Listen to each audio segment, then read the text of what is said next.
Hello everyone and welcome in today's video. Today I'm going to model the previous question which we solved using the method of virtual work by hand calculations.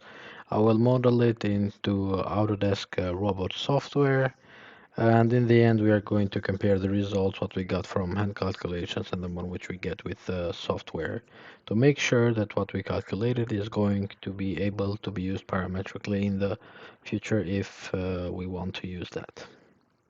So this is going to be the model from the question where we do have this first part of the beam which is going to be 10 meters long, and then we have the other part or the overhang which is going to be 5 meters. We have the loads and the dimensions here as well. So let's start a new project, and as always the first thing to be done is to draw the shape of our structure, which in this case is going to be a beam. And now we go to the options of members. And if we go back to the problem, what was assumed was that we have an A distance of 5 meters, distributed load 5 kilonewton meters, and the cross section which was used was the following one, as shown here. So again, we have to use the same section in order to make sure that we are going to get the same result what we calculated by hand. So now we go again to the software. And now let's just go and find that SH section. So we go to steel, we go to this one,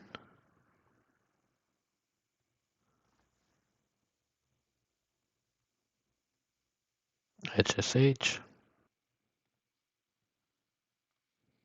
we add this member, and then we are going to start modeling our beam. So we start at 0, and then we go at distance 10.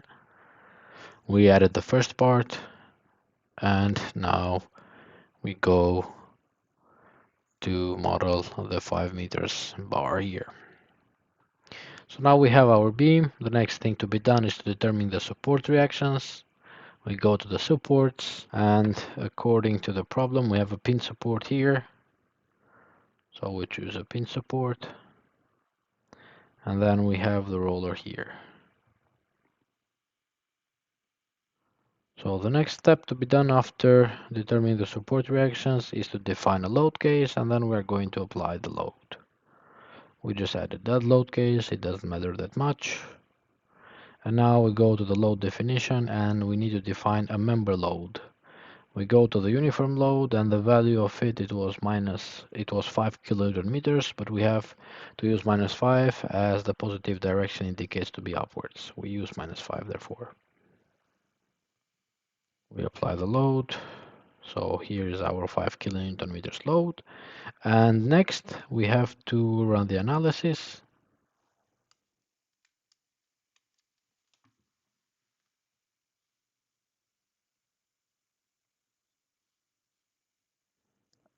Okay, we have this issue here. Let's see if we define correctly the member. It seems not. We choose this option here, we apply, and then we are going to have the profile which we said that we want to have. Okay, so you can see here now it's correct.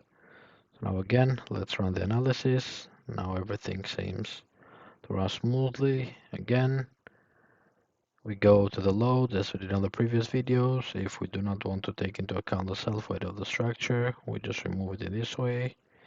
And then we go to start and again run the analysis again. And next we go to diagram for members, and if we want to see the deformation, let's use these parameters first. You can just hit normalize and apply. So this is how the structure is going to deform under a 5 kilonewton meters load applied at this overhang here. And as you can see, the value is going to be 160 millimeters, which is exactly the one which we calculated by hand. And if one wants to see the table results, so they can just select the node here, node number 3, right click and press the option tables. and go to the nodal displacements. Let's filter having this one. And then for node 3, we are going to have these displacements vertically minus 160 millimeter, which comes to say that the result which we got by hand calculations is correct. So this sums up the video for today. I really hope you enjoyed today's video. If there is any questions, please leave them down in the comment section below. Thank you very much. See you on the next video.